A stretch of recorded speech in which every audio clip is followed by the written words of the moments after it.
സുജാസ് കിച്ചൻ്റെ പുതിയ എപ്പിസോഡിലേക്ക് എല്ലാവർക്കും സ്വാഗതം. ഇന്ന് നമ്മളൊരു നാടൻ മസാലക്കറിയാണ് ചെയ്യുന്നത്. അതിനായിട്ട് ആദ്യം ഒരു വലിയ സവോള, 2 ഉരുളക്കിഴങ്ങ്, 2 പച്ചമുളക് അധികം എരിവില്ലാത്തത്, പിന്നെ അരപ്പിനായിട്ട് നമ്മൾ കഴിഞ്ഞ ദിവസം ഉണ്ടാക്കിയ തേങ്ങ മസാല ഉണ്ടല്ലോ, തേങ്ങ മല്ലിയും മുളകും കൂടെ ചേർത്തിട്ട് ആ മസാലയുടെ കൂടെ ഒരു ചെറിയ കഷ്ണം ഇഞ്ചി, ഒരു വളരെ ചെറിയ അല്ലി വെളുത്തുള്ളി, ഇത്രയും കൂടെ വേണം.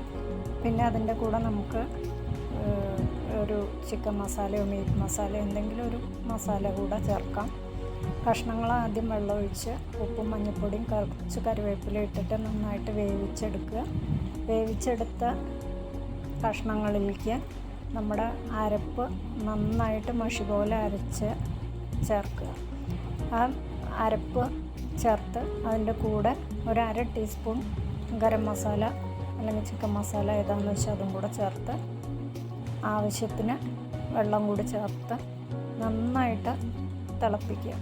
നന്നായി തിളച്ച് ആ മസാലയൊക്കെ ഒന്ന് വെന്ത് വരണം.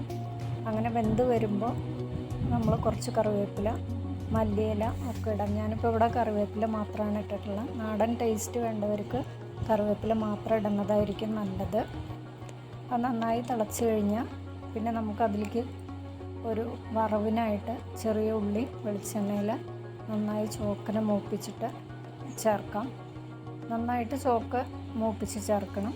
അപ്പോൾ നമ്മുടെ ടേസ്റ്റി ആയിട്ടുള്ള നാടൻ മസാലക്കറി റെഡിയായി. ഇതെല്ലാത്തിൻ്റെ കൂടെ ചപ്പാത്തി, പൊറോട്ട, പൂരി, ദോശ, ഇഡ്ഡലി ഒക്കെ നല്ലതാണ്. അപ്പോൾ എൻ്റെ ചാനൽ ഇഷ്ടമാവുകയാണെങ്കിൽ എല്ലാവരും ഒന്ന് ലൈക്ക് ചെയ്ത്, കമൻറ്റ് ചെയ്ത്, സബ്സ്ക്രൈബ് ചെയ്ത് സപ്പോർട്ട് ചെയ്യുക. Okay, thank you.